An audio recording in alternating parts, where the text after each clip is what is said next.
From DocCheck, and I'd like to present to you our approach in incorporating social media in one of our new products. For those who don't know DocCheck, DocCheck is a community-based website for medical practitioners. It has about 850,000 users, and it basically is one big community. So we have a lot of services to offer for them, and I'd like to present to you 3 of them, starting with DocCheck Pictures. It's basically a platform where a user can upload pictures and images, and there you can get about 10,000 images, ranging from pictures directly taken from the surgery room, and their doctors can get second opinions of their pictures if they don't have a clue or if they have questions, and they get in touch with each other. The second service is the DocCheck Flexicon. It basically is a wiki-styled dictionary with about 33,000 entries. And there you can also participate. And last but not least, it's DocCheck TV. It basically is like DocCheck Pictures, but with videos. So while continuing to improve those services and other DocCheck services, we had a main goal for, there we go, for 2011. We wanted to give the user an even more and a better experience while using those services in a whole new way. So we had to ask ourselves how to approach this. And we have all this content, and what would be better suited than making an app? So the question arose, what takes an app from good to great? And basically, if you have a good app, you can answer these 3 questions with yes. But we don't want to have only a good app, we wanted to have a great one, of course. So what we did, we took something that already was a good thing. So it heralds internal medicine, some might know it. In Germany, we call it the doctor's Bible. And the printed version is published annually, and it has its origins in the early 1980s. So it has a very long history. And DocCheck produces the PDF ebook since 2007, and later on the EPUB. So what we thought was, if we take this book and mix it up with our services, it would be an even better idea. So that's where the idea of the multi-book was born. Our multimedia content mixed up with the great Herald. So basically what the Herald is, you see, it's only text. 1,000 pages, text and tables. And for students, it's very hard to learn with it. They do it, they have to do, because they get asked questions out of the Herald in their exams. So what we thought, why shouldn't it look like this? Structured, well organized, and nice. And the result is, I might add, quite sexy. So aside from being pretty, the multi-book has features like every other ebook should have. It has a structured index, you have a quick search, you can have bookmarking features. But what we did, we added our content. So we, for example, took the Flexicon content, and if you have to look up a word, you can do it in the Flexicon. You don't have to use Google or other services to search the words. You have only to push the button and get to our Flexicon. And if the word doesn't exist for any reason, you can add it. So every user can participate in it. Secondly, you can comment and annotate. You can mark a paragraph, and there you can mark something and put down a note, and you can decide whether to share it with others. So, and last but not least, of course, our multimedia content from DocCheck Pictures and DocCheck TV. And here, the main clue is every picture and every video is user-generated content. So every user can participate in the book. It's editorially selected, and it's placed in the app. We also have login-based content. So for example, if a student logs in with his ID, DocCheck ID, which is free, he gets e-learning tools for his exam to prepare for it. And in the near future, we will add other content. So you see, the app or the multi-book, it changes. It recognizes who is reading it. So we have the opportunity to change the content and give the user what he needs, what he really wants. And we are believing heavily in user-generated content. So every service that we are offering on our page, also or nearly every service, is represented in the app. You can comment and discuss, you can support others, and one of the main features, or really a great feature, is you can get in contact with the author. So if you have an idea, you can contact the author, and if it's a good one, then the author has the opportunity to mix it up, and in the next edition of the Herald, maybe your idea or your part is in. So we believe in that. And let me show you how we developed and how we're going to continue with the book. We thought that, developing an app is really hard. So we had to ask ourselves, for which platform do we do it? And we chose Apple for several reasons, and from past experience we know the app approval process is a real pain, but we thought one OS and one platform is easier to develop for.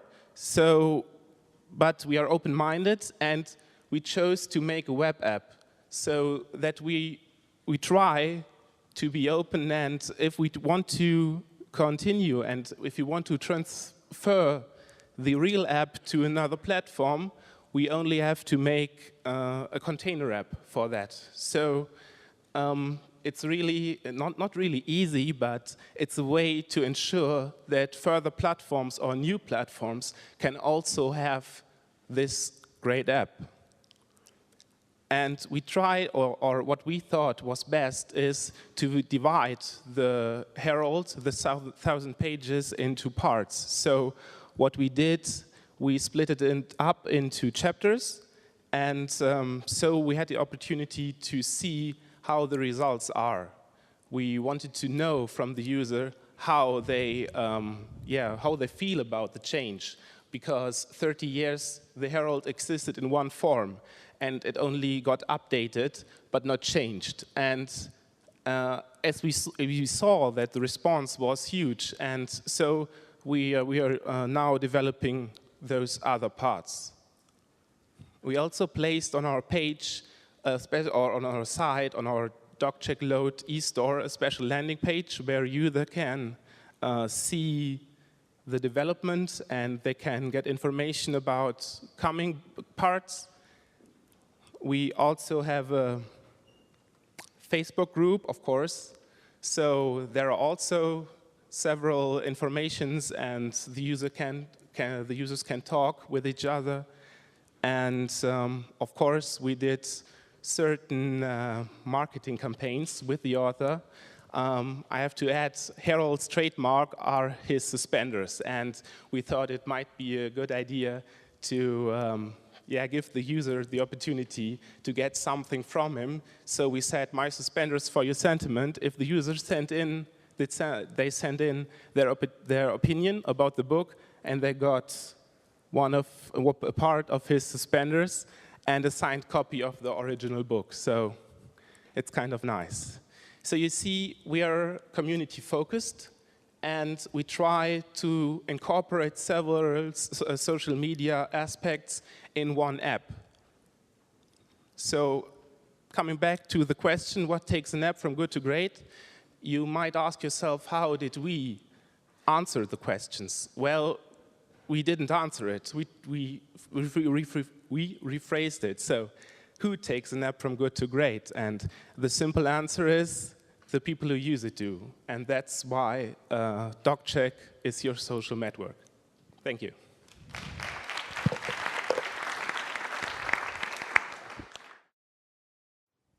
Hi, everyone.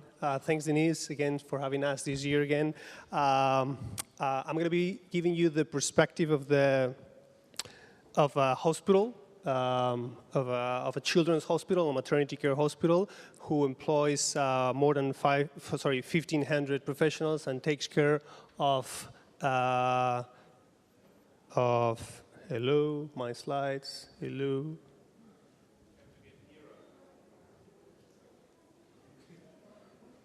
Okay.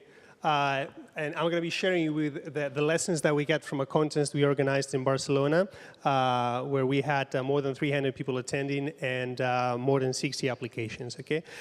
Every place you look, every graph you look, you can see that mobile is big, okay? You can see it from the perspective of the users or from the perspective of the sales. It is big and it is getting bigger, okay? Let me ask a question here. How many people of the audience have downloaded an app? Okay, almost 100 people, 100%. Okay, how many people of the audience have downloaded a health application app? Well, not that many. Okay, how many people has paid for an application, a general application? Well, quite a few. And how many of you have paid for a healthcare-related application? Not that many again. You see, that's the problem. Monetizing is an issue, okay? So that was the nice side of the story. This is the negative part, okay? This is the number of people that do not open the application after 1 day, after 1 week, and after 6 months, okay? So the story is not that nice, okay, in the end, okay? Our hospital is running an initiative called the Liquid Hospital, which we presented last year, and it is an initiative which aims to bring through several channels to go beyond the hospital building, okay? Obviously, mobiles, smartphones, tablets are part of that game, but as a hospital, we have to think about these things, okay? It cannot be the last flavor of the month.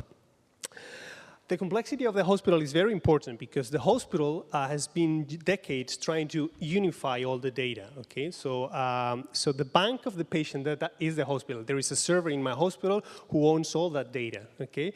And the banker is a server, and these data are seen through the EHR, okay? The important thing is that the mobile applications, they create several databases, okay? So they break the unity of data. So that poses a challenge for IT departments.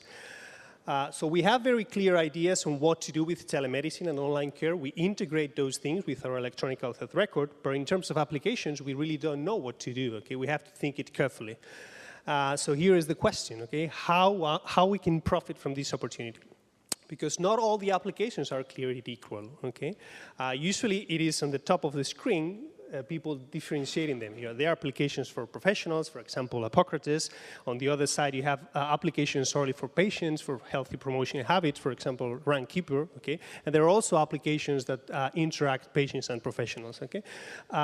For us, the really important issue is not who targets the applications, but if it needs or if it doesn't need integration, okay? That's very important from a hospital perspective. Because apps can help in many ways. It can help the professional, it can help the patient, it can help the system as well, okay? But they also break the unit of repository, okay? The one bank strategy that we're carrying for the last years, it breaks it, okay? And if we want to maintain data unity, we need integration. Integration is expensive, so we have to think carefully about that, okay? And it also increases the number of applications to control from an IT perspective, okay?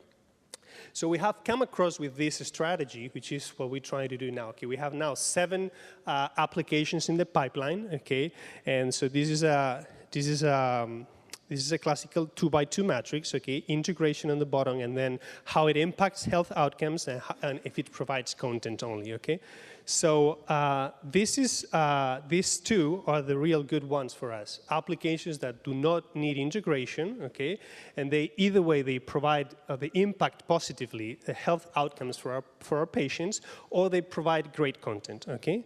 On the other side, the worst possible scenario is something that needs integration, okay, and it only provides content. Okay. And then there is another question mark here on top when it needs integration, and also it is impacting positively health outcomes. So this is what our strategy is going for. Okay, so we have 7 applications in the pipeline. 3 of them are in what we call here number 1, and 4 of them are in number 2. Okay, so we have nothing that needs integration. We're spending our money in integrating other legacy systems. These things arise as some issues, okay, some strategic issues that we have to discuss, okay. From a corporate strategy point of view, which apps a hospital needs to develop. If there are 3,000 applications for diabetes, do we have to create the 3,001? Probably not. Our role is to curate them and to prescribe apps, telling our doctors to know about that. From an innovation point of view, the model, it is, do we have to take shares? It is easy when we are doing this from a medical device point of view, but there is no IP protection for software, so how do we do that, okay? Do we have to pay money and take no shares in the company? How do we do that, okay? The business model, do we have to share the revenue with our professionals, who are the ones who are coming to us to create new applications? And from a management perspective, you know, we have to decide whether we have that inside or we spin off. It is very easy to do it in universities, very difficult to do in hospitals, okay? So what are the lessons learned of the apps and health contents, and also of the strategic decisions and thinking that we're carrying out in the hospital? Number one, that monetizing is still an issue, okay? And this is true on both sides of the Atlantic, okay? It usually happens that when there is something unclear on that side of the Atlantic, we take a look at the other side and there is an answer coming up, okay? At that time, what we learned is that it's not clear the answer yet, okay? How to make money out of it. Why is that? Because there are more apps than there are ads, okay? And that is very clear on the healthcare front, okay? Number two, it is very important to understand that apps are a part of the service journey. If you're only doing apps because it's the last flavor of the month, from a hospital perspective, you're doing something wrong, okay? Number three, the hospital has to play different roles, okay? It doesn't have to create apps all the time. It can curate some apps, okay? It can prescribe apps from others, which is important. It should only develop apps where it makes money from the hospital, creates a new revenue stream, or where it impacts health outcomes, okay? And the last thing is try to avoid, from our perspective, anything that needs heavy integration, okay? Because it doesn't go anywhere further, okay? That was it. Only 7 minutes. Questions? Anything? Well, you can hold the questions till the end, but great presentation. Thank you. So this is great, huh? Won a big prize today, huh? So my name is Alexander Börve. I'm a physician from Norway. I'm actually living in Sweden. I'm being a spine surgeon there, where I did medical school. I'm also a PhD student, and what I'm looking at is patient-centered health systems using mHealth and eHealth. When I first started with my service, I saw a big problem in the ER, and in the ER there were like ambulances coming in with a patient, and they were used to have like a Polaroid photo of the car accident. And then at that moment we were not interested to look at the Polaroid photo, we just wanted to save the patient that came in. So I thought, well, everybody has like a mobile telephone in the ambulance, so why don't we just take pictures of the accident and then send it into our platform at the hospital, and we can look at it, and before the ambulance comes in, we will have time to prepare ourselves. So trying to put this idea and this platform into the hospital was very, very, very difficult. It was kind of impossible, and even though I have a lot of energy, I cannot fight against the hospital who are not willing to put this in. So I had friends who were dermatologists, and what they didn't enjoy was, for example, when they went to dinner parties and someone heard that they were a dermatologist, they would always like, you know, you're a dermatologist, what's this? Do you know what this is? And then after a couple of wines, you know, they go into the back room, you know, and they take, hey, you know what this is? You know what this? So they kind of thought this was kind of awkward. So when I asked them if they could like start using my service or look at these pictures, they thought this was a great idea, because then they could just give out a card and they say, look, use this app or use this in your mobile telephone, and you can do it in your time and in your privacy. So skin advice in any device, 24/7, and this is like an anonymous service. So when you send in to us, we don't know who's sending in. It's completely anonymous.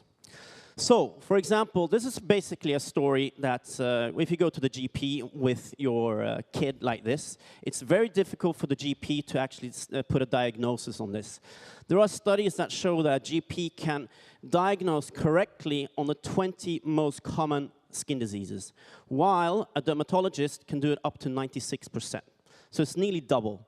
So the story is here a little bit. You come to the GP looks at it and says, well, try this cream. You try this cream for 3 weeks, doesn't work, you go back. The GP says, well, maybe it's this, you try that. 3 weeks, you come back again. And then the third time, the GP will say, well, we refer to a dermatologist. And you will wait up to maybe 6 months if you don't go to a private dermatologist. So basically, using my service, you will get an answer within 24 hours, and the average time is about 3 to 4 hours. So in 2008, we started just with the mobile telephone. I guess you're a little bit surprised, but iPhone didn't really come out before 2009, right?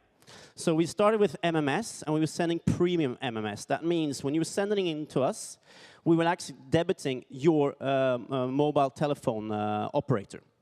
So that's how you were making money. So it's like a double click. You didn't have to subscribe. You didn't have to do anything. You just had to send in to a specific number with a code and describe your problem and your upload your photo, and then you paid. So it's like a really easy service. No subscription, no accounts, nothing.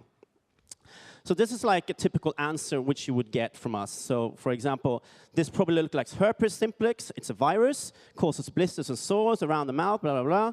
Treatment, acyclovir, ointment oil, pain relief medication if painful. So this is like a typical answer that we would give back. What's the key here a little bit is, for example, that we say it's herpes simplex. If you have basically searched Google, which 80% of people do when they have symptoms, red spot, you would get like millions of pages.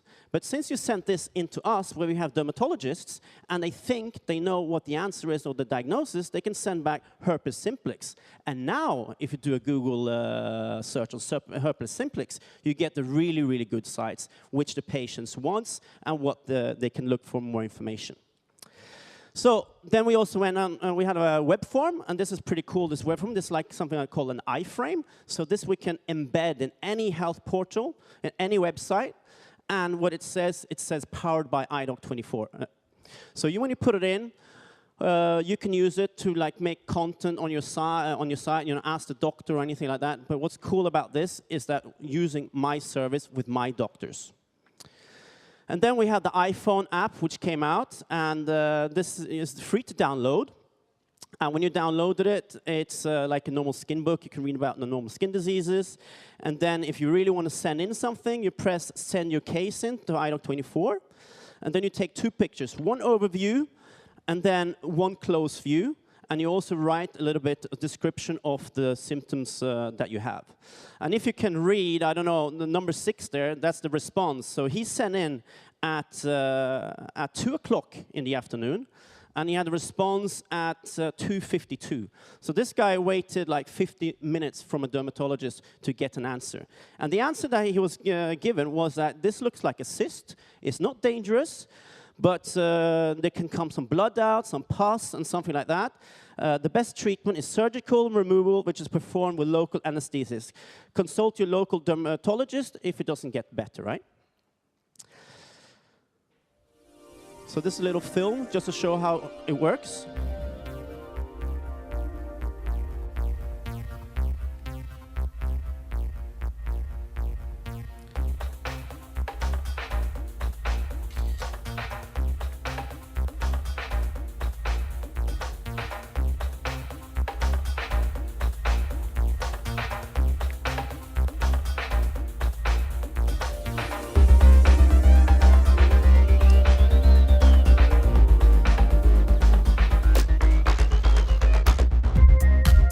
So this is the key when you get the receipt back, where you have like the errand number. So with this errand number, that's how you can retrieve your case. And this is how it makes you completely anonymous. We don't know who's sending it to us.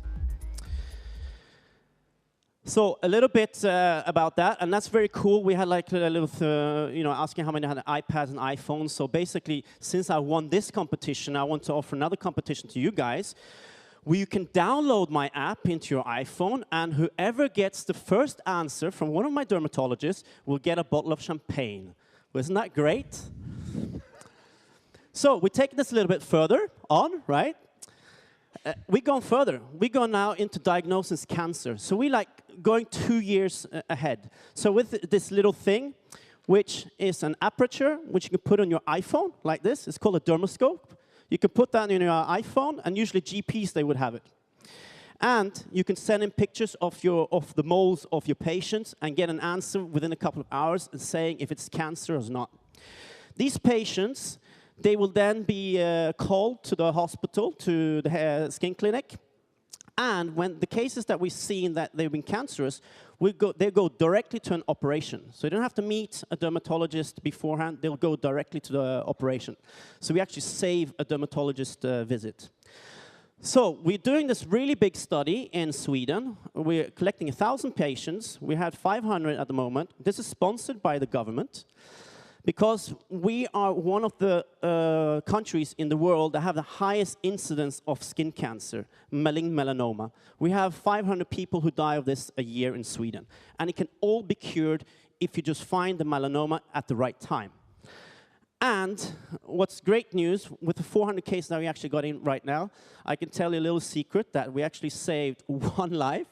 This guy, taking a photo of him, he had a Breslow score of 0.42 millimeters. That means he has a survival rate of 95, 5-year survival rate, 95%. And what's very cool is that he got an answer, the GP got an answer within 30 minutes. He was operated on within a week. So it's a little bit sorry when the big advertisement from Hennes & Mauritz comes out with this advertisement where they really want to show people who have brown color, right? So I actually, as an entrepreneur, I called H&M up and I say, look, I have this great app. Why don't we do something together? And you'll be doing something great for people with skin cancer or with your campaign. And they haven't actually come back to me yet. So this is a little bit how it looks like. So you take the app, you put on the skin, and then you see the picture above. That's like an overview, and the picture above, that's like of a picture of malignant melanoma, actually. So what's interesting as well, we had a 2,000 increase of malignant melanoma since 1930s. So this is something really, really cool, which we are doing, and we are actually saving lives. So this was the case I was talking about. So, what about the media? Well, when I first came out... I think you're out of time already, but... But didn't I win the competition? Special favor. I'm sorry. Okay, so this is like a little bit funny. So, since you're anonymous, there are a lot of cases that are coming in which are on sexually related diseases, right? Send in your STDs. So, a Norwegian company, they did this. They did a funny thing about the And we have like as you know, with the Belgian and the French, you make funny jokes about each other. And I'm Norwegian, but I live in Sweden. So there was another newspaper that said, Norwegian doctor examines Swedish sex organs via MMS. Okay, Alexander. So I'm from Finland. I must say that since he's representing Sweden and Norway, now we got Finland in town too. Okay, so I created this app, InShape Moms. And basically I did it because healthy moms have healthy babies, and healthy babies create healthy societies. And here's a little video of how it works.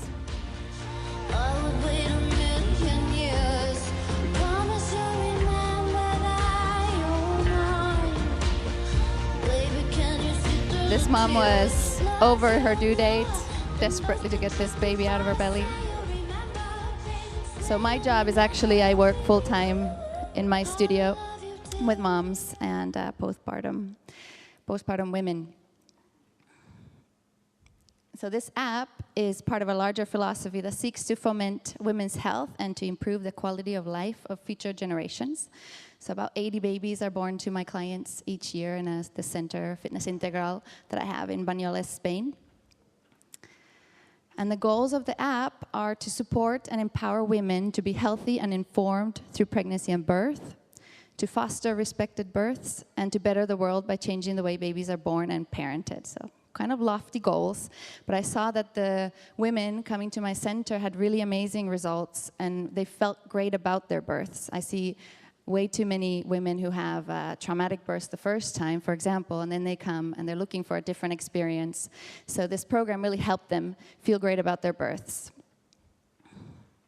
Everything that I do at my center is based on these empowered moms principles: exercise, mindset, proper alignment, optimal lifestyle, including sleep, stress, environmental health, water, encouragement and support, responsibility, education, and diet. So here's just one statistic.